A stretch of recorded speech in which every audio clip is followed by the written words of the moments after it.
బండ్లగూడలో జరిగిన ఇన్సిడెంట్ ఏదైతే ఉందో నిజంగా దారుణమని చెప్పాలి. ఎందుకంటే ఈ మధ్య కాలంలోని ఇటు సోషల్ మీడియా వేదికగా కావచ్చు, లేకపోతే నార్మల్గా ఈ ప్రేమ పుట్టడం, ఒకవేళ ప్రేమ వద్దన్నా సరే చంపేయడం, లేకపోతే ప్రేమించుకుంటున్నా చంపేయడం, సేమ్ అంటే ఏది చేసినా కూడా ఈ మధ్య కాలంలోని తప్పులాగే కనిపిస్తుంది. అయితే బండ్లగూడలో జరిగిన ఇన్సిడెంట్ కూడా ఈ నేపథ్యానికి చెందిందే. ముఖ్యంగా వాళ్ళిద్దరూ కూడా రిలేషన్లో ఉన్నట్టు కూడా తెలుస్తుంది. 3 ఏళ్లుగా మరి ఇంట్లో ఒప్పుకోకపోయేసరికి అమ్మాయికి వేరే సంబంధాలు చూసేసరికి ప్రవీణ్ ఎవరైతే ఉన్నారో ఇంటికి వచ్చి అమ్మాయి గొంతు కోసి చంపేసి తను కూడా ఆత్మహత్య చేసుకున్నట్టు కూడా తెలుస్తుంది. అయితే ముఖ్యంగా ఇలా కాలేజీలకు వెళ్ళే అమ్మాయిలు కావచ్చు, లేకపోతే అబ్బాయిలు కావచ్చు, ఎలాంటి జాగ్రత్తలు తీసుకోవాలి, ఇలా ప్రేమని చెప్పొస్తున్న వ్యక్తుల పట్ల నుంచి వాళ్ళని వాళ్ళు ఎలా రక్షించుకోవాలి అన్న విషయాలు తెలుసుకునే వాళ్ళు మనతో పాటు సీనియర్ జర్నలిస్ట్ దుర్గా వడ్లమనేని గారు ఉన్నారు. మ్యామ్ నమస్తే. నమస్తే అండి. రైట్, ఈ కాలేజీ ప్రేమలు అంటే మనం ఎంత మంచి దారిలో వెళ్తున్నా ఎవరో ఒకరు ఏదో ఒకటి చేసి ఇలా బలైపోతూ ఉంటారు. ఒకవేళ అమ్మాయి ప్రేమిస్తున్నాను అని చెప్పినా తప్పే, అంటే రేపు పొద్దున పెద్దలు ఒప్పుకోకపోయినా చంపేస్తూ ఉన్నారు, లేకపోతే ప్రేమించట్లేదు అన్న చంపేస్తూ ఉన్నారు. అండ్ ఈ ఇన్సిడెంట్ చూసిన తర్వాత మీరు ఏం చెప్తారు? ఇప్పుడు మీరు చదువుకోవడానికి వెళ్ళేటప్పుడు మీరు అదే ఒక గోల్ పెట్టుకోండి అమ్మా. ఎవరైనా సరే ప్రేమలు వస్తాయి, ఎవరో ఒకరు ప్రపోజ్ చేస్తారు, కానీ అది లైఫ్ కాదు కదా. ఇప్పుడు మీరు ఏమీ సెటిల్ కాకుండా మీ కాళ్ళ మీద మీరు నిలబడకుండా వాడెవడో నువ్వు బాగున్నావని, వాడేదో నీకేదో ఒక చిన్న గిఫ్ట్ ఇచ్చాడని పడిపోయి కన్న తల్లిదండ్రులను బాధ పెట్టి మీరేం బాగుంటారు? నేను అనేది ఏంటంటే, మీకు ఒకవేళ నిజంగా నచ్చాడు అనుకో, మీరు క్లియర్ కట్గా ఉండండి. ఓకే, నీది డిగ్రీ అవని, నువ్వు ముందు ఒక ఉద్యోగం సంపాదించుకొని వెయిట్ చేస్తానని చెప్పండి. ఇద్దరు ఒక అగ్రిమెంట్ రాసుకోండి కావాలంటే. ఓకే, నీకు నాకు కుదరకపోతే మనం విడిపోదాము, ముందే ఆ అగ్రిమెంట్ చేసుకోండి. అలాంటప్పుడు ఏమవుతుందంటే ఇలాంటి చావులంతా కూడా జరగవు. ఒక అగ్రిమెంట్ చేసుకుని మీకు నిజంగా అంత ప్రేమ ఉంటే, ఇప్పుడు మీరు మరో చరిత్ర లాంటి సినిమాలు చూసే ఉంటారు, వాళ్ళు అదేగా చేశారు, 1 year కలవకూడదు అనుకుంటారు, కలుస్తారు. మీకు నిజంగా అంత ప్రేమ ఉంటే ఖచ్చితంగా మీరు వెయిట్ చేస్తారు. అంతేగాని కలిసి తర్వాత శారీరకంగా కలిసి ఆ తర్వాత ఒక హక్కు నాకు నీ మీద అని ఒక అబ్బాయి అనడం, ఇప్పుడు మీరు ఏమంటారు, సహజీవనంలో మీరు కోరుకునేది ఏంటి? మనం కలిసి ఉందాము, నచ్చకపోతే విడిపోదాము అనుకుంటున్నారు. ఇప్పుడు ఇది కూడా మీరు సహజీవనంలాగా భావించండి. అలాంటప్పుడు మీరు ప్రేమించుకుంటున్నారు, సహజీవనం అనుకోండి. ఓకే, నచ్చితే కలిసి ఉందాము, లేదంటే ఇప్పుడు నువ్వు నన్ను శారీరకంగా కలిసావు కాబట్టి నా మీద నీకు హక్కు లేదు అని అమ్మాయి క్లియర్ కట్గా చెప్పాలి. ఎప్పుడైతే ఇద్దరు కలిసారో శారీరకంగా, అదేదో ఈ పిల్ల మీద అబ్బాయికి ఏదో హక్కు వచ్చేసింది అనుకోవడం అనేది చాలా తప్పు. అదేవిధంగా ఇద్దరు కూడా ఒక 3 ఏళ్ళు కూడా కాకుండా 3 ఏళ్ళు అయింది వాళ్ళు కలుసుకుని, అంటే పరిచయం అయ్యి ఇంటర్లో అయినట్టుంది. ఇప్పుడు ఆ అమ్మాయికి ఇంట్లో సంబంధాలు చూస్తున్నారు. వాళ్ళ అమ్మగారు చెప్పటం ఏంటంటే, మేము ఆల్రెడీ మధ్యలో మీకు తెలుసా అంటే తెలుసు, కొంతకాలం వచ్చాడు, తర్వాత వెళ్ళిపోయాడు, ఇప్పుడు కొత్తగా మళ్ళీ ఇలా చంపుతాడని మాకు తెలియదు, గ్రడ్జి పెట్టుకుని చెప్తాను.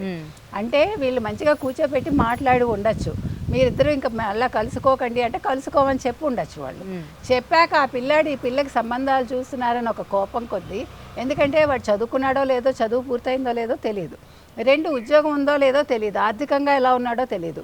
ఈ అమ్మాయి మాత్రం వీళ్ళకి ఒక్కతే కూతురు, చాలా గారాభంగా పెంచుకున్నారు. వీళ్ళు ఏదో ఆ పిల్లని మంచిగా సెటిల్ చేయాలనుకున్నప్పుడు ప్రేమ ఎప్పుడూ కూడా ద్వేషించదు, ప్రేమ ఎప్పుడూ కూడా ప్రాణాలు బలి తీసుకోదు. అంటే ఇది ప్రేమ కాదు, వాడొక శాడిస్ట్గా మనం భావించాలి. ఆ అమ్మాయి ఎక్కడ పెళ్లి చేసుకుని సుఖపడిపోతుందో, నాకు కాకుండా పోతుంది అనేది ఎప్పుడైతే ఆ పిల్లాడి మనసులో వచ్చిందో, వీళ్ళ జీవితాలు ఆలోచించుకోవట్లే, వీళ్ళని కనిపించిన తల్లిదండ్రుల జీవితాలు ఆలోచించట్లే. ఇప్పుడు ఆ పిల్లాడి సైడ్ ఆ తల్లిదండ్రికి ఎంత బాధ ఉంటుందండి?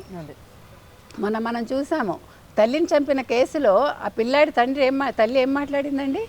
నా కొడుకు 2 రోజులు పోతే నేను తెచ్చేసుకుంటాను, వాడు చంపడం కరెక్ట్ అంది. అంటే తల్లిదండ్రులు కూడా ఇలాంటి ఆలోచనలు చేయడం తప్పు కదా.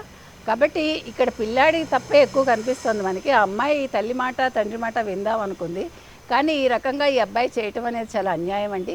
ఆ పిల్లని పొడిచి చంపేసి ఇంట్లోకి వచ్చి, అంటే ఆల్రెడీ ఆ ఇంట్లోకి రావడం అతనికి అలవాటు ఉంది కాబట్టి అతనికి అన్నీ తెలుసు అక్కడ ఏముంది ఏంటి అనేది. దానివల్ల అతను ధైర్యంగా రాగలిగాడు, చంపేశాడు, వెళ్ళిపోయాడు, ఆత్మహత్యకి పాల్పడ్డాడు. ఈరోజు హాస్పిటల్లో చికిత్స తీసుకుంటున్నాడు. ఇప్పుడు ఆ పిల్లాడు బతుకుతాడు, కానీ ఏం ప్రయోజనం? మళ్ళా జైలుకి వెళ్తాడు, వస్తాడు, తల్లిదండ్రులకు కోతే కదా.